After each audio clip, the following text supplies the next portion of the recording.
सोनीपत में कुछ सामाजिक संगठनों के सदस्यों ने तहसीलदार पर भ्रष्टाचार और सड़क सुरक्षा संगठन के एक कार्यकर्ता की पिटाई करने का आरोप लगाते हुए जमकर प्रदर्शन किया।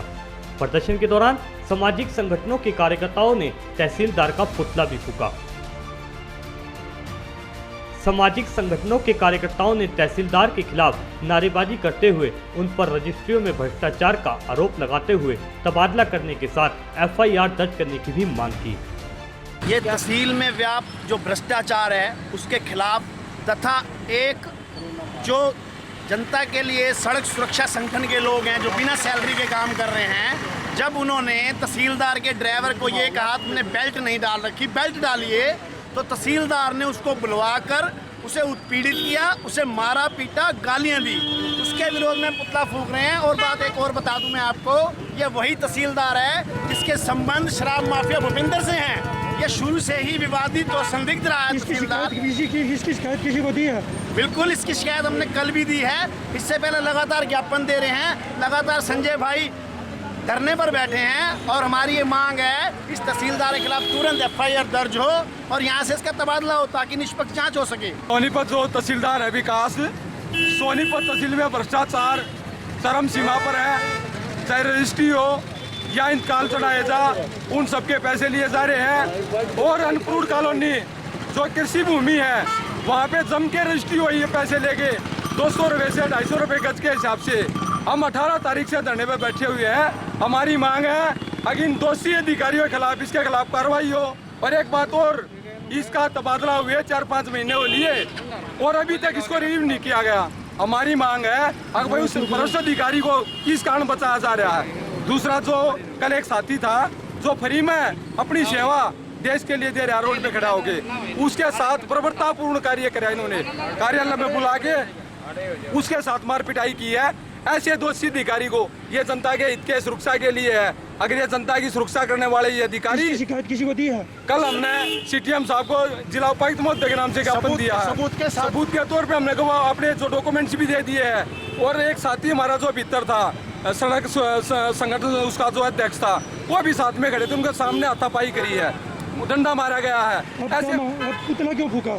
आज उसी विरोध में भाई, एक तो जो तहसील में चरम सीमा पर भ्रष्टाचार फैला हुआ है, उस दोषी अधिकारी को तुरंत तबादला हो, उसको बर्खास्त किया जाए। और जो हमारा अशोक भाई है फाजिलपुर से है, उसको न्याय मिले और इस दोषी अधिकारी के खिलाफ एफआईआर दर्ज हो। खुद पर लगे आरोपों को तहसीलदार ने एक साजिश करार देते हुए कहा कि ये सब उन्हें बदनाम करने की साजिश की जा रही है या फिर आरोप लगाने वाले लोग तहसील में अपना कोई काम करवाना चाहते हैं। प्रकार के जो आरोप लगाए गए हैं, अभी मैंने किसी को पिटाई करी है या उसको गाली गलौज करा है, ये तो एक अधिकारी को, मतलब आप लोग भी समझदार हैं, कोई इस प्रकार के जो सरकार के ऐसे पद पर बैठा है कोई, मैं भी आ गया और मेरे और अन्य साथी भी आ गए, कोई इस प्रकार के अधिकारी किसी को क्यों गाली गलौज क्यों करेगा।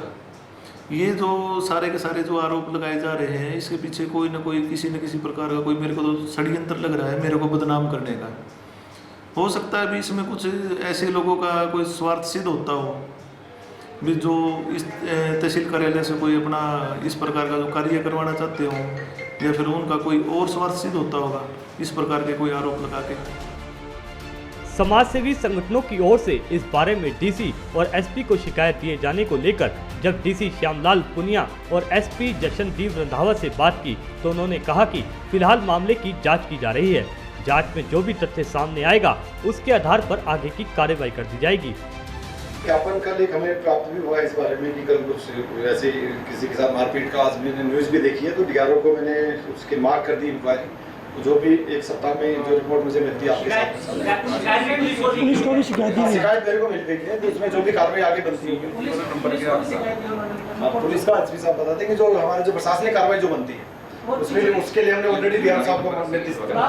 करप्शन के आरोप भी तहसीलदार साहब पर लग रहे थे उसको। तो करप्शन के जो पिछली बैठक में मैंने आप लोगों से रिक्वेस्ट किया था कि जो आपके पास यदि स्पेसिफिक्स हैं, यदि आप हमको यदि साझा करें। डीआरओ साहब ऑलरेडी मेरे ख्याल से इस बारे में जांच भी कर रहे हैं। आपके पास यदि और भी कुछ यदि इसमें इनपुट्स है तो आप हमसे शेयर कर दीजिए, जो भी इसमें होगा। सारी रजिस्ट्री उन्होंने डीआरओ साहब को दे दिया, सारी रजिस्ट्री जो गलत हुई।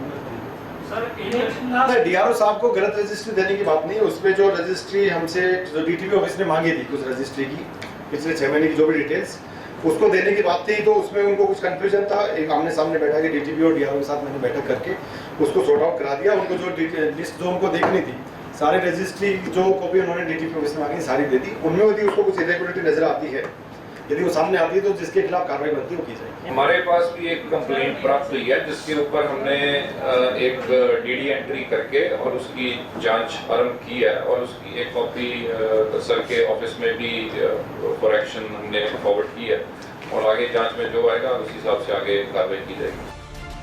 खैर, जिले के आलाधिकारियों की ओर से मामले की जांच का आश्वासन दिया जा रहा है, लेकिन वो जांच कब तक पूरी होगी इसकी कोई समय सीमा तय नहीं की गई। ऐसे में देखने वाली बात होगी कि ये जांच रिपोर्ट कब तक आती है और उसके बाद क्या कार्रवाई अमल में लाई जाती है। भारत 9 के लिए सोनीपत से पवन राठी की रिपोर्ट।